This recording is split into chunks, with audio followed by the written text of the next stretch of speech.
আল্লাহর নবী ডাক দিলেন, আজরাইল এইভাবে কি আল্লাহ ফরমান দিয়েছে? বলে, হ্যাঁ ইয়া রাসূলুল্লাহ, আল্লাহ যেইভাবে ফরমান দিয়েছে সেইভাবে আমি আপনার সামনে উপস্থাপন করেছি। প্রিয় নবী জিবরাইল আমিনের দিকে তাকাইলেন। জিবরাইল আমিন ডাক দিলেন, ইয়া রাসূলুল্লাহ, আল্লাহ ওইভাবে ফরমান দিয়েছেন যেইভাবে আজরাইল আলাইহিস সালাম বলেছেন। আপনি যদি চান তো চলে যাবেন, যদি না চান আপনাকে রেখে দিয়ে আমরা চলে যাব। আপনার যতদিন মন চায় ততদিন উম্মতের মাঝে থাকবেন। এই বিষয়টা আল্লাহ রাসূলের জন্য, কিন্তু আমাদের জন্য সাবজেক্ট হলো কুল ইন্নাল মাউতাল্লাযী তাফিরুনা মিনহু ফাইন্নাহু মুলাকীকুম। হুজুর আপনি বলে দেন মৃত্যু থেকে আপনার উম্মত শুধু পালায়, মৃত্যু থেকে উম্মত পালায়। হুজুর আপনি বলে দেন মরণ থেকে পালাইতে পারবে না। দেখবেন বাংলাদেশের চিকিৎসা যদি ভালো না হয় ইন্ডিয়াতে যায়, ইন্ডিয়ার চিকিৎসা ভালো না লাগলে সিঙ্গাপুরে যায়, সিঙ্গাপুরের চিকিৎসা ভালো না লাগলে আমেরিকা যায়, আমেরিকার চিকিৎসাও যদি ভালো না হয় তারপরেও দেখবেন ভালো ডাক্তার দেখানোর চিন্তা করে। কিন্তু আপনারা বলেন তো, ডাক্তাররা কি চিরদিন দুনিয়াতে বেঁচে থাকে? ডাক্তারও বেঁচে থাকে না, ডাক্তারও বেঁচে থাকে না, চিরদিন কেউ বাঁচে না। সবাই তো মৃত্যুর কোলে পালাবে, সবাই মৃত্যুর কোলে পড়বে, কেউ পালাইতে পারবে না। এই জন্য আল্লাহ বলেন, হুজুর আপনি বলে দেন ইন্নাল মাউতাল্লাযী তাফিরুন, মৃত্যু থেকে তারা পালায়। হুজুর গো বলে দেন মরণ তার সাথে মুলাকাত করবে। সুম্মা তুরাদ্দুনা ইলা আলিমিল গায়বি ওয়াশ শাহাদাত, অতঃপর আমি রবের সাথে সে সাক্ষাৎ করবে। আমি তার গোপনে গোপনে সব আমি আল্লাহ জানি। ফায়ুনাব্বিউকুম বিমা কুনতুম তা'মালুন, দুনিয়ার মধ্যে কি আমল করেছিল আমি রব সেই দিন তার আমলনামা দিয়ে দেখাই দিব। দেখো তুমি অমুক টাইমে মিথ্যা বলছিলা, তুমি অমুক জায়গায় চগলখড়ি করছিলা, অমুক জায়গায় আমানতের খেয়ানত করছিলা, অমুক সময় তোমার স্ত্রীর সাথে তুমি আমানতের খেয়ানত করছো, বাপ মারে গালি দিছো, সন্তান সন্ততির হক নষ্ট করে দিয়েছো, ভাইয়ের হক মিটাও নাই, সব আমলনামার ভিতরে আমার আল্লাহ লিখে রাখবে। আল্লাহ দুই কাঁধে দুইজন ফেরেশতা দিয়েছেন, দুই ফেরেশতার নাম কিরামান কাতিবিনা ইয়ালামুনা মা তাফআলুন। কিরামান আর কাতিবিন দুইজন, আপনি কি করেন না করেন সব তারা জানে, সব তারা লিখে রাখতেছে। কিয়ামতের ময়দানে আমলনামা পেশ করা হবে। ফায়ুনাব্বিউকুম বিমা কুনতুম তা'মালুন, তুমি যা করছিলে আমি আল্লাহ সেই দিন তোমারে সব দেখাই দেব। আল্লাহর নবীকে আজরাইল বলেন, ইয়া রাসূলুল্লাহ একটু ধৈর্য ধরতে হবে, খুব আসানি আমি আপনার জান কবজ করব। জিবরাইল আলাইহিস সালাতু ওয়াস সালাম পাশে বসা। আজরাইল আলাইহিস সালাম আল্লাহর হাবিবের বক্ষ মুবারকে হাত দিয়েছেন। হাত দেওয়ার পরে খুব কষ্ট হচ্ছিল নবীজির। নবীজি বলেন, আজরাইল আমার বড় কষ্ট হয়। আজরাইল বলেন, ইয়া রাসূলুল্লাহ আল্লাহর কসম করে বলি এর চেয়ে বড় আসানে পৃথিবীতে আর কারো জান কবজ করি নাই। হুজুর এর চেয়ে এত আসানে আমি আর কারো জান কবজ করব না। নবী গো আপনার ইন্তেকালের বিষয়টা আল্লাহ আমাকে সতর্ক করে দিয়েছেন, আপনি যাতে কষ্ট না পান, হাবিব যাতে কষ্ট না পায় আল্লাহ আমাকে সতর্ক করে দিয়েছে। ইয়া রাসূলুল্লাহ এর চাইতে আর আসানে আমি কারো জান কবজ করি নাই। নবীজি ডাক দিলেন, আজরাইল তবে একটা অনুরোধ শুনে নাও, আমার উম্মত বড় গুনাহগার, আমার উম্মতের জান কবজের সময় আমার উম্মতকে কষ্ট দিও না। আল্লাহর নবী বলেন, আমার উম্মতকে তোমরা শুনে নাও, আমার সাথে আল্লাহর ওয়াদা হয়েছে, আল্লাহ আমার সাথে ওয়াদা করেছেন, আমার কোন উম্মত যদি নেককার হয়, আমলদার হয়, আল্লাহ ওয়ালা হয়, তাহলে শোনো মায়ের কোলের মধ্যে বাচ্চাকে নিয়ে দোলাইয়া দোলাইয়া মা যেমনি ঘুম পাড়ায় আমার উম্মত ওইভাবে ঘুমায় পড়বে। মৃত্যু কখন আসবে আমার উম্মত নিজেও বুঝতে পারবে না। আল্লাহু আকবার। আর আমার উম্মত যদি বদকার হয়, গুনাহগার হয়, এই আমার উম্মতরা তোমরা শুনে নাও, একটা উট কুরবানি বিহীন, জবাই বিহীন, জিন্দা হালতে উটের চামড়া ছিলানোর পরে আবার চামড়া হবে, আবার চামড়া ছিলানো হবে, আবার চামড়া হবে, আবার চামড়া উঠানো হবে। এইভাবে জিন্দা অবস্থায় 100বার চামড়া ছিলাইলে, চামড়া উঠাইলে যত বড় কষ্ট হবে উটের, আল্লাহর নবী বললেন আমার উম্মতেরা, আমার গুনাহগার উম্মতের জান কবজটা তার চেয়ে ভয়াবহ হবে। তার চেয়ে কঠিন হবে। এই জন্য হুঁশিয়ার হন, সময় দুনিয়াতে এখনই তওবা করার। আর তওবা করবেন, আল্লাহ আপনাকে মাফ করে দিবে।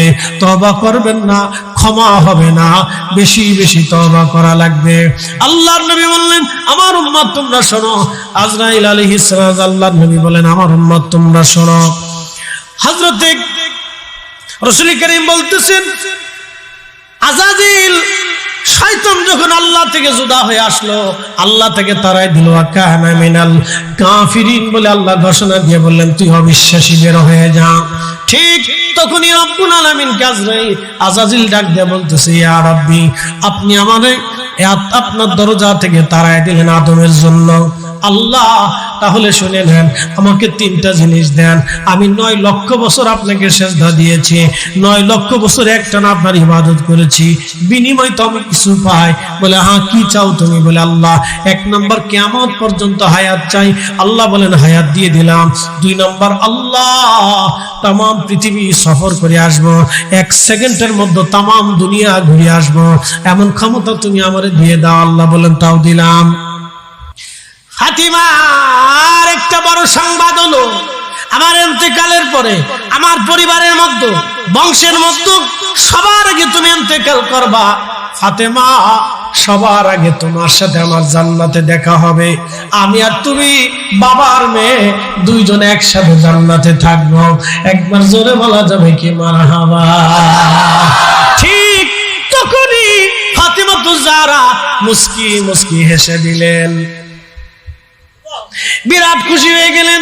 আমার আব্বাজান আমাকে এত বড় একটা সুসংবাদ দিল, অন্য কাউকে আমার আব্বা এই সংবাদটা দেয় নাই, আমারে দিয়ে দিছে। ফাতেমা রে, সবার আগে তুমি ইন্তেকাল করবে আমার পরিবারের মধ্যে, জান্নাতের মধ্যে তুমি আর আমি একসাথে, আগে সবার সাথে দেখা হবে তোমার সাথে আমার। আমি আর তুমি একসাথে, বাপ বেটি 2 জনে একসাথে জান্নাতে থাকবো। ফাতেমা, কান্না বন্ধ করে দাও। ফাতেমা মুস্কি মুস্কি আসতে লাগছে। ঠিক তখনই আম্মা জান আয়েশা রাদিয়াল্লাহু আনহা দূর থেকে তাকায় তাকায় দেখে ফাতেমা আর রাসূল কি যেন কানাকানি করে। ফাতেমা কানলো, আবার আল্লাহর নবীজি কি যেন বললো, ফাতেমা হেসে দিল।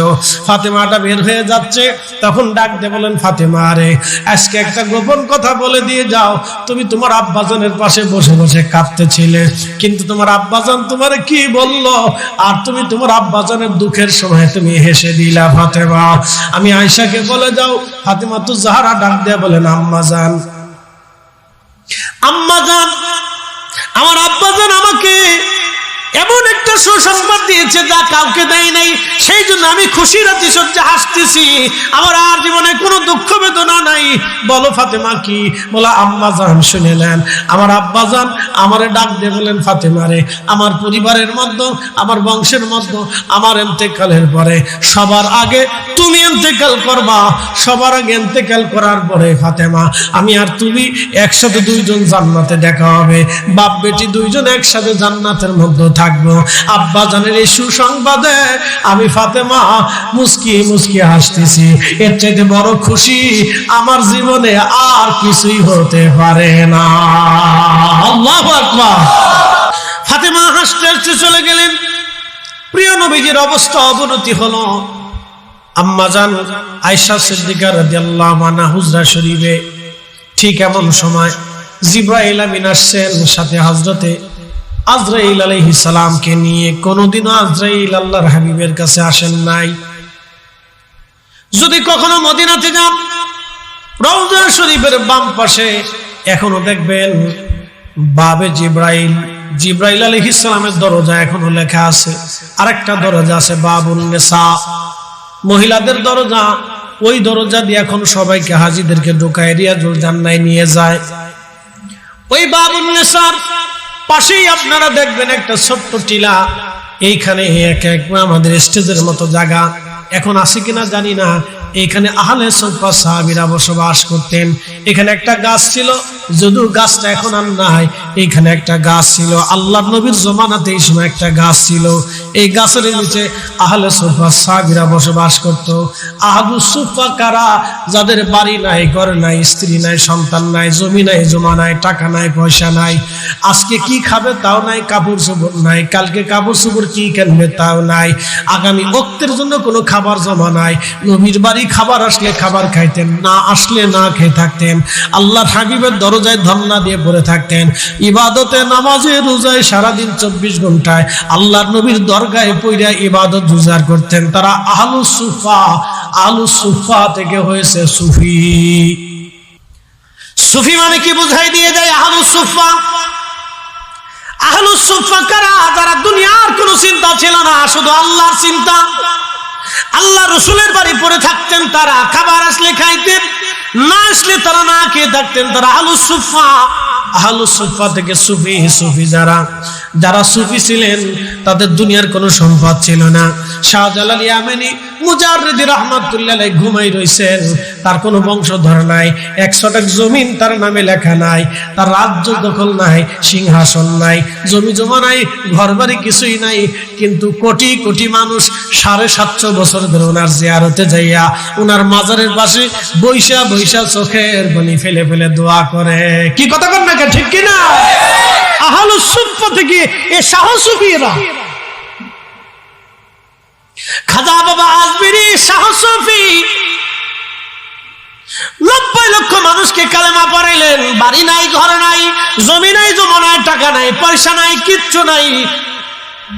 সৈন্য সামন্তবিহীন এমন একজন মহারাজা, সংসদবিহীন, মসনদবিহীন, রাজদরবারবিহীন এমন একজন রাজা। তিনি 1000 বছর ধরে কোটি কোটি মানুষ ওনার জিয়ারতে যায়, জিয়ারতে বসে বসে চোখের পানি ফেলে ফেলে কাঁদে।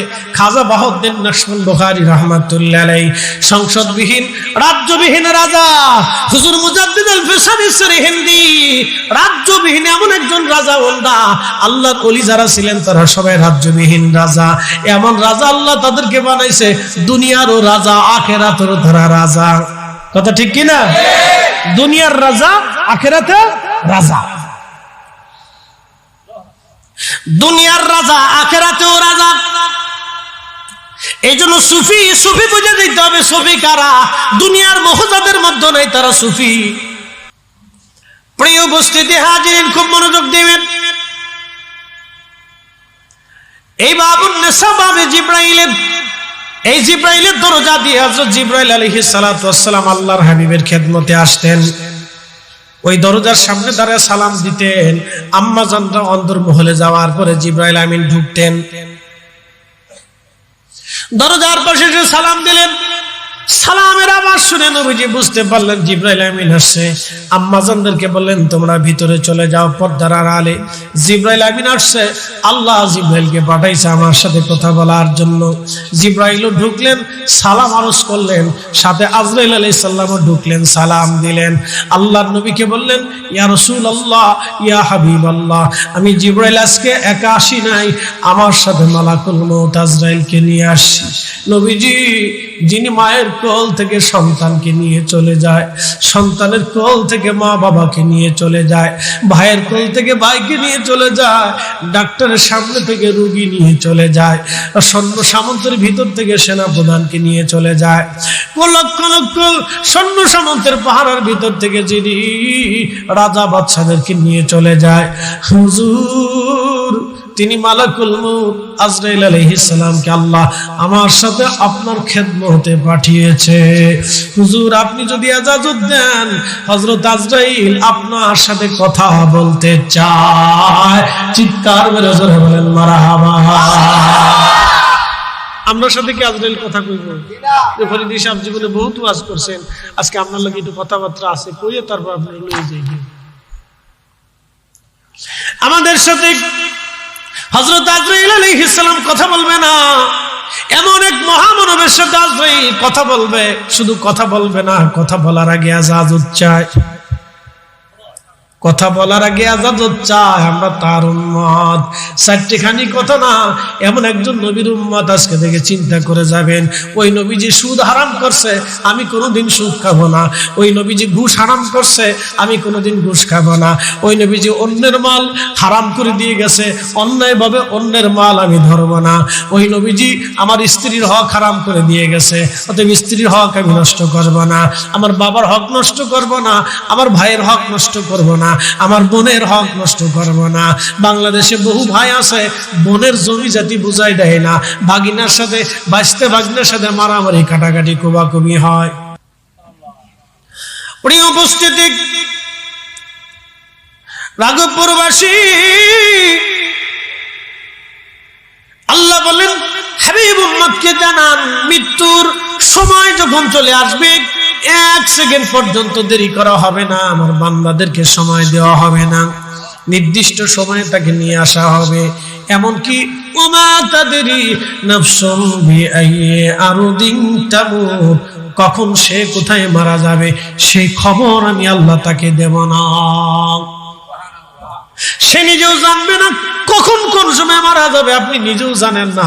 আপনার হায়াতের জিন্দেগি কেটে গেছে, আপনি নিজেও জানেন না হায়াতের জিন্দেগি 5 মিনিট পরে শেষ। আপনি নিজেও জানেন না হায়াতের জিন্দেগি 5 মিনিট পরে শেষ হয়ে যাবে। দেখবেন গাড়ি অ্যাক্সিডেন্টে বহু মানুষ মারা যায়, হার্ট স্ট্রোক করে অনেক মানুষ মারা যায়, ব্রেন স্ট্রোকে অনেক মানুষ মারা যায়, বিভিন্ন রোগে বিভিন্ন ভাবে মানুষ মারা যাইতেছে। সে নিজেও জানে না আগামী দিন তাকে কবরে চলে যাওয়া লাগবে। আল্লাহ ডাক দিলেন, হাবিব উম্মতকে বলে দেন আমার বান্দারা যেন ওই কথাই মনে রাখে, 1 মুহূর্ত দেরি করা হবে না, সময় শেষ চলে আসতে হবে, আর একবার চলে আসলে ফেরত দেওয়া হবে না। একবার যদি দুনিয়ার থেকে চলে আসে, দুনিয়াতে আর ফেরত আসা হবে না। বৌদ্ধ যারা, তারা বিশ্বাস করে আমার পুনর্জন্ম আবার হবে, আমি দুনিয়াতে ফিরে আসব। হিন্দুরা বিশ্বাস করে দুনিয়াতে আমি আবার আসব। এই জন্য দেখবেন হিন্দুরা এবং বৌদ্ধরা পুনর্জন্মে বিশ্বাসী। আমি কয়েকদিন আগে দেখলাম ভারতের ওই যে পাশে চীনের একটা অঞ্চল আছে, এটার নাম তিব্বত। কথায় কথায় মিথ্যা বলে, আমানত রাখলে খেয়ানত করে। কোনো কিছু আমানত দিয়েছেন, সে আমানত আর ঠিক রাখবে না, খেয়ানত করে বসবে। আর ওয়াদা করলে বরখেলাপ করে, ওয়াদা করার পরে দেখবেন ওই ওয়াদা মোতাবেক কাজ করে না। আল্লাহর নবী বললেন, এই 3টা জিনিস যদি কোনো মুসলমানের মধ্যে থাকে, তাহলে তুমি আর তারে মুসলমান মনে করো না, সে মুনাফিক হয়ে যায়। মানুষ নিজেও জানে না, হাসতে হাসতে সে মুনাফিক হয়ে গেছে। মুসলমান নিজেও বোঝে না, হাসতে হাসতে মুনাফিক হয়ে গেছে। ইন্নাল মুনাফিকিনা ফিদ দারকিল আসফালি মিনান নার, নিশ্চয় মুনাফিকদের জায়গা হলো জাহান্নামের একবারে নিম্নতম সীমানায়, যেখানে কাফেররাও জায়গা পাবে না, সেখানে মুনাফিকরা যাবে। মুসলমান, সাধারণ মুসলমানদের ভিতরে মুনাফিক পাইতে হলে আপনি দেখবেন কথায় কথায় মিথ্যা বলে। আমানত যদি একবার দিয়ে দেন তো খেয়ানত করে বসবে। আর মুসলমান ওয়াদা করলে বরখেলাপ করবে। এই জন্য আমরা কখনো ওয়াদা করলে চেষ্টা করি সেই ওয়াদাকে ধরে রাখার জন্য। আল্লাহ আমাদেরকে তৌফিক দান করুন, জোরে বলেন আমিন। আজকে জুমার রাত, বেশি লম্বা কথা বলবো না, চলে যায় আল্লাহর হাবিবের কদম মোবারকের দিকে। বলছিলাম মৃত্যু, আজরাইল আলাইহিস সালাম এসে সালাম দিলেন। সালাম দিয়া বলতেছেন, ইয়া রাসূলুল্লাহ, ইয়া হাবিবাল্লাহ, আল্লাহ আমাকে পাঠিয়েছেন আপনার খেদমতে, আপনার কাছ থেকে জানার জন্য, ইজাজত নেওয়ার জন্য। আপনি যদি আল্লাহর দরবারে চলে যান, আপনাকে আমি সসম্মানে মর্যাদার আসনে নিয়ে আমি আল্লাহর কাছে চলে যাব। আর আপনি যদি আল্লাহর কাছে না চান, আপনি যদি মৃত্যুবরণ করতে না চান, আপনাকে রেখে আমি আজরাইল আলাইহিস সালাম চলে যাব। আপনার যতদিন মন চায় ততদিন উম্মতের মাঝে আপনি থাকবেন। আল্লাহু আকবার। আল্লাহর নবী বলেন, ফাতিমা, চোখের পানি তুমি মুছে ফেলে দাও, কারণ আল্লাহ আমাদেরকে আহলে বায়াত বানিয়েছেন। শোন রে ফাতেমা, কেন তুমি কাঁদো বলো তো? তাম সৃষ্টির মধ্যে তোমার বাবার চাইতে অধিক সম্মানিত বাবা দুনিয়াতে আর কারো আসেনি গো ফাতেমা, বলো। ফাতেমা রে, তোমার বাবার চাইতে দামি বাবা তাম জগতের মধ্যে কোথাও তুমি পাবে না। ফাতেমা আমরা আল্লাহ নেবাদ বানিয়েছেন, সৃষ্টির মধ্যে আল্লাহ আমাদেরকে শ্রেষ্ঠত্ব দিয়েছেন, অধিক মর্যাদার অধিকারী করেছেন। ফাতেমা রে চোখের পানি তুমি মুছে দাও। ফাতেমা শোনো, ফাতেমা রে আল্লাহ রাব্বুল আলামিন আমাদেরকে এতই মর্যাদাশীল করেছেন। ফাতেমা রে আমার রব আমার আল্লাহ তোমাকে সাইয়্যিদাতুন নিসাই আহলিল জান্নাহ বানিয়েছেন। तमाम সৃষ্টির সমস্ত রমণীকুল যত রমণীরা জান্নাতের মধ্যে যাবে সব রমণীদের সরদারিনী ফাতেমা তোমারে আল্লাহ বানাইছে। একবার জোরে বলা যাবে কি মারহাবা।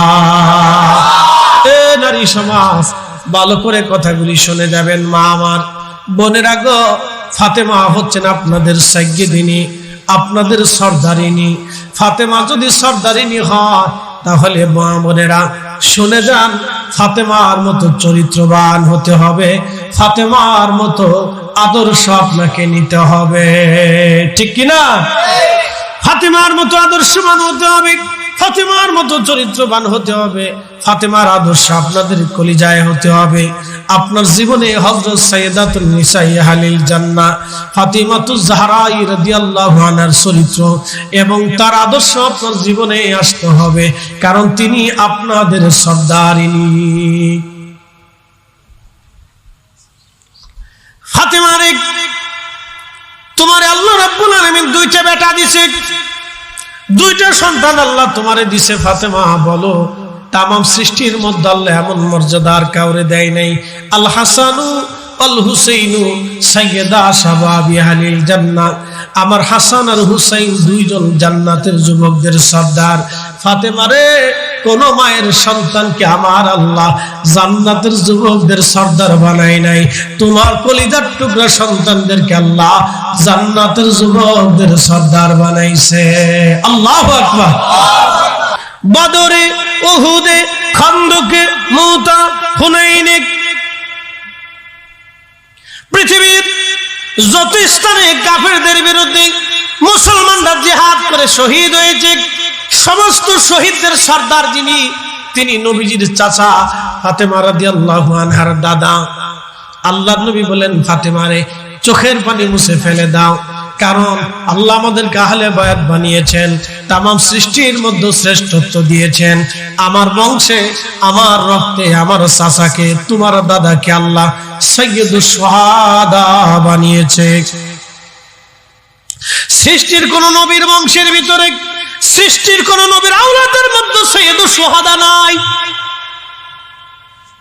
ফাতিমা তোমার দাদাকে, আমার চাচাকে আল্লাহ সাইয়্যিদুশ শুহাদা বানিয়েছে। ফাতেমা চোখের পানি মুছে দাও। আল্লাহ আমাদেরকে এত সম্মান দিয়েছেন, এত মর্যাদা আল্লাহ দিয়েছেন, কোন পরিবারকে আল্লাহ এত মর্যাদা দেয় নাই। ফাতেমার চোখের পানি তুমি মুছে ফেলে দাও, কারণ ফাতেমার জন্য চোখের পানি মুছবা।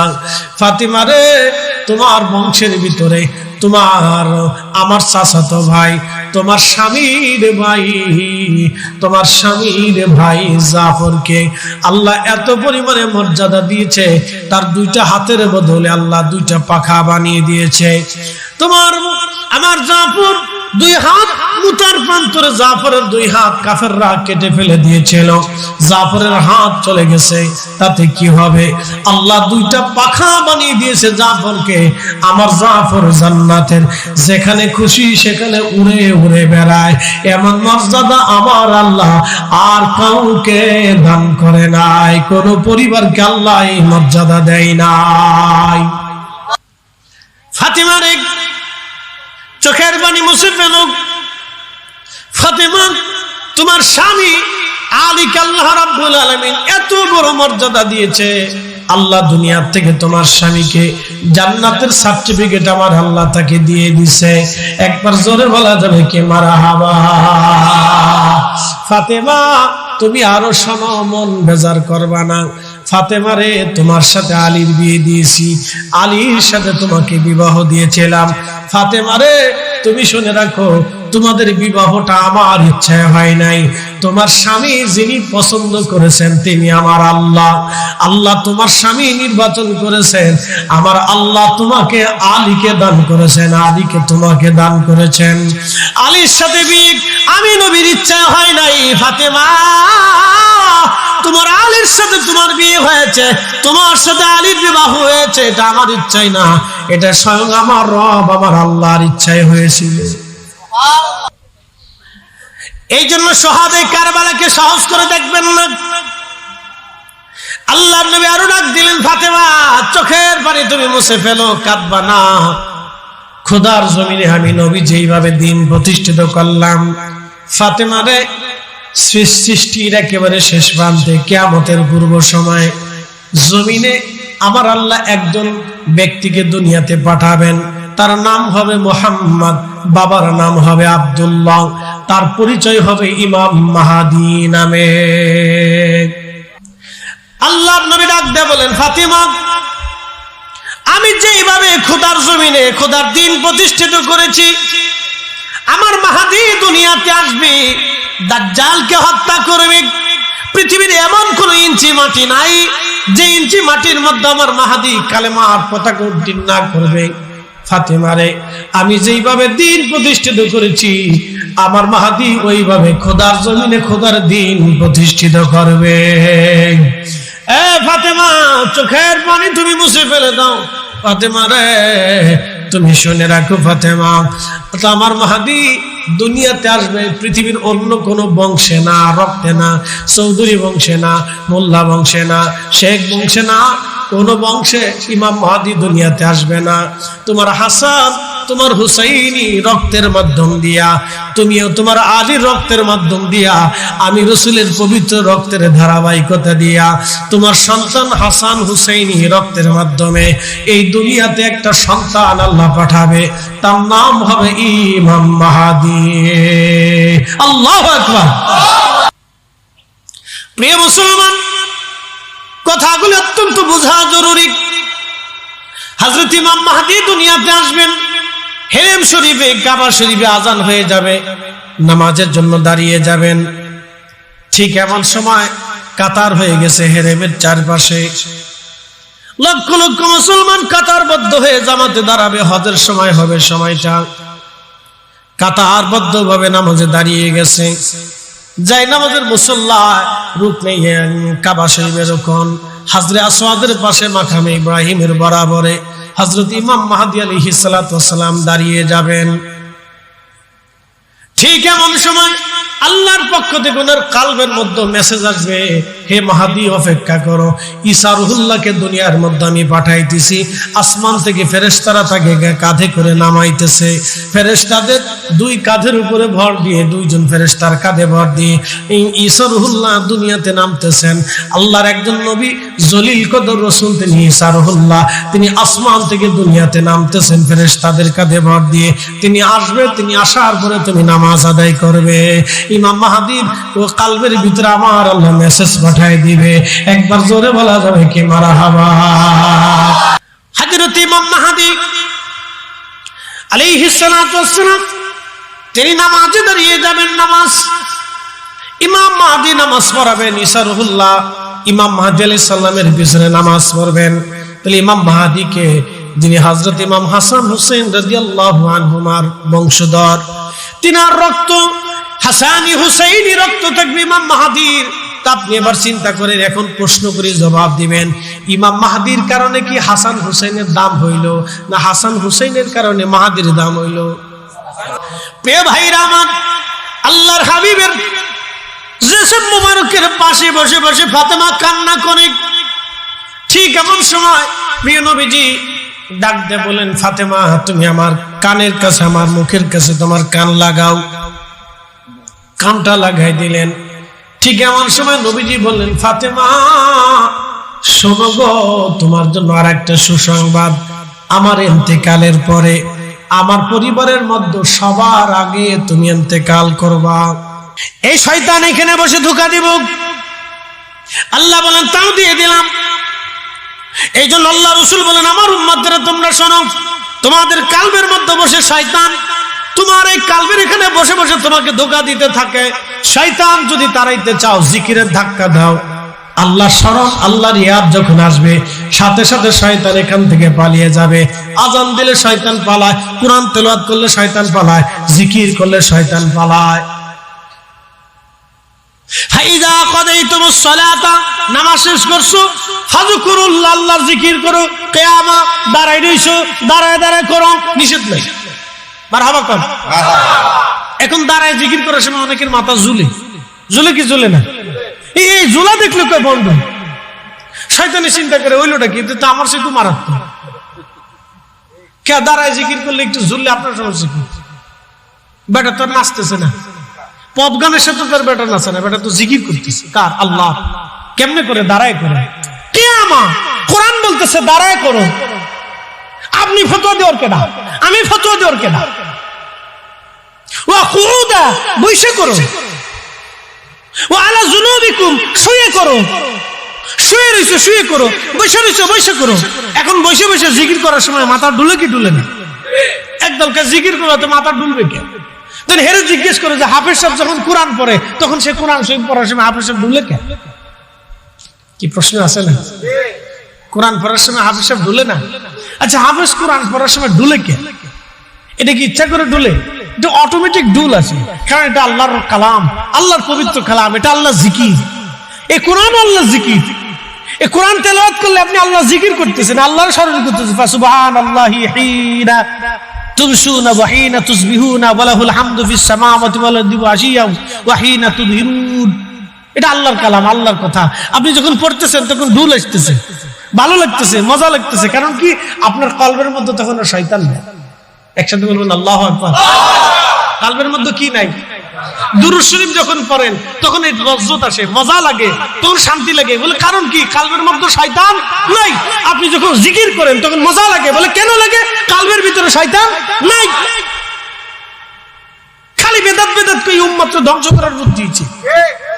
মুসলমান যখন দোয়া করে তখন তার লজ্জত আসে, চোখে পানি আসে, আল্লাহর ভয় আসে। বলে কারণ কি? কলবের মধ্যে শয়তান নাই। খালি বেদাত বেদাত কই উম্মতকে ধ্বংস করার বুদ্ধি হচ্ছে।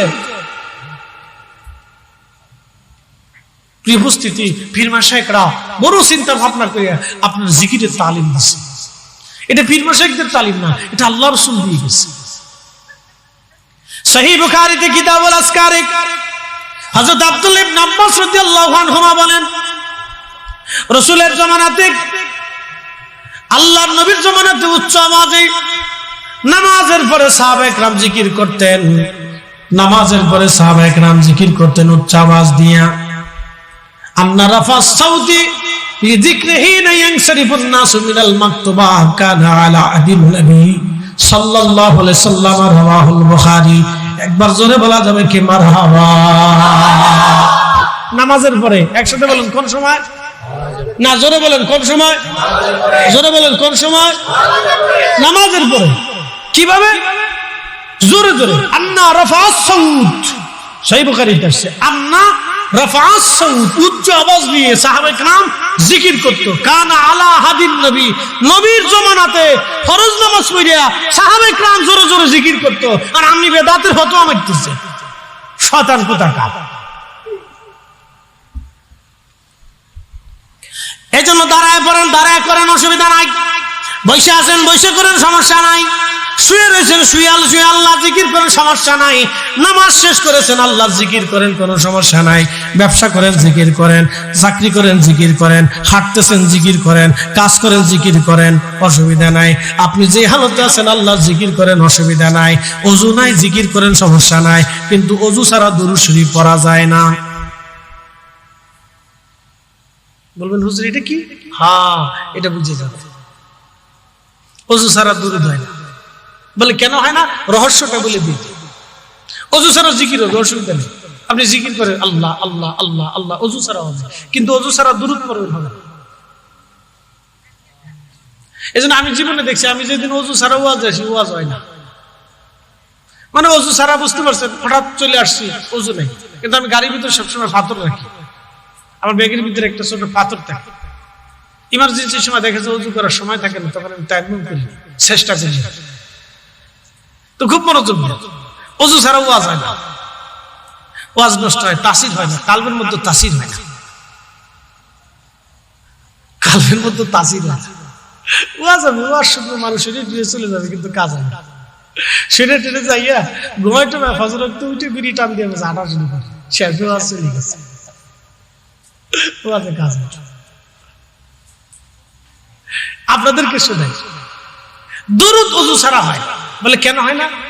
আপনারা এখানে বসছেন না, দুরূদ শরীফ পড়তেছেন, আল্লাহুম্মা সাল্লি আলা সাইয়্যিদিনা মাওলানা মুহাম্মদ ওয়া আলা আলি সাইয়্যিদিনা মাওলানা মুহাম্মদ। এই শব্দটার এইখান পর্যন্ত নাই, এই শব্দ মদিনার রওজা মুবারকে চলে গেছে। হয় না? একসাথে জবান খুলে বলেন আল্লাহু আকবার। এটারও বেদাতের ফতোয়া দিয়ে বন্ধ করার বুদ্ধি চলছে। আপনি কি বুঝতেছেন? ষড়যন্ত্র ছোটখাটো না, বিরাট বড় ষড়যন্ত্র উম্মতের বিরুদ্ধে, অনেক বড় ষড়যন্ত্র উম্মতের বিরুদ্ধে, ছোটখাটো কোনো ষড়যন্ত্র না। আপনি বাড়ির ভিতরে সবারে ডাক দিচ্ছেন, বলে কি মিলাদ হবে, ডাক দেওয়ার পর ইমাম সাহেব হুজুর আসছে, দুরূদ শরীফ শুরু করলো। ওই মজলিসটা শুধু আপনার ঘরের মধ্যে সীমাবদ্ধ নাই, আপনার দুরূদ, আপনার মজলিসটা সরাসরি আল্লাহর হাবিবের রওজা মুবারকের সাথে কানেকশন লেগে গেল। না না, আসতে হবে না, জোরে বলেন। এই আন্তরিকতা আপনাকে কেউ বুঝাবে না, ভালো করে বুঝে যান। আপনি বসছেন, এই জন্য ওযু সারা দুরূদ শরীফ পড়া যায় না। কেন যায় না? আপনি যে দুরূদ শরীফ পড়তেছেন, পড়ার সাথে দুরূদ আর আপনার এখানে নাই, একবারে সরাসরি রওজা শরীফের সাথে কানেকশন হয়ে গেছে। আপনি দুরূদ পড়তেছেন, এখানে আমরা যারা দুরূদ পড়লাম, এখানে সীমাবদ্ধ নাই, আল্লাহ রাসূলের রওজা মুবারকে ফেরেশতারা দুরূদ জমা করলেন, জমা করে বলতেছি, ইয়া রাসূলুল্লাহ, ইয়া হাবিবাল্লাহ, বাংলাদেশের কুমিল্লা জেলার দেবিদ্বার অন্তর্গত এই উত্তর রাঘবপুরে রিয়াজউদ্দিন মৌলভী বাড়িতে মাহফিল কায়েম হয়েছে। আপনার উম্মতরা জহিরুল ইসলাম ফরিদি, শাহাবুদ্দিন কন্ট্রাক্টর, আব্দুল করিম, আব্দুর রহিম, আব্দুল সত্তার, আব্দুল জব্বার, আব্দুল করিম, তার বাবা অমুক অমুক, আপনি নবীজির শানে দুরূদ শরীফ পড়তেছে। আল্লাহর নবীর রওজা মুবারক থেকে পর্দা খুলে যায়, আপনার মজলিস খানা আল্লাহর নবী সরাসরি দেখতে পায়। এজন্য ওযু ছাড়া দুরূদ হয় না। পড়তে পারেন কিন্তু কিছু পাবেন না। ওযু কইরা দুরূদ শরীফ পড়বেন, এই মাসলা সারা জীবন মনে রাখবেন। ভাঙ্গে চুরে আপনারা কেউ বুঝাবে না, মাসলাটা আপনাকে ভাঙ্গে বুঝাইলাম, কেন ওযু ছাড়া হবে না। চীনের একটা প্রদেশের নাম কি? তিব্বত। এই তিব্বতীদের ধর্মগুরুর নাম হচ্ছে দালাই লামা। তার নাম দালাই লামা না, উপাধি হচ্ছে দালাই লামা। বৌদ্ধদের সর্বোচ্চ ধর্মগুরুর নাম হচ্ছে দালাই লামা। একেবারে সর্বোচ্চ ধর্মগুরু বৌদ্ধদের, তার নাম হচ্ছে দালাই লামা। এই দালাই লামা বলতেছে, আমি আবার দুনিয়াতে ফিরে আসবো। নাউজুবিল্লাহ মিন যালিক। আমরা যেহেতু বৃষ্টি, একটু কষ্ট করে একটু আগায় বসি, আমরা বেশি বেশি বেশি করবো না, কারণ বৃষ্টি বাদলের দিন তো, এই একটু আগে আসি, একটু কষ্ট করে, একটু চাপ দিয়ে।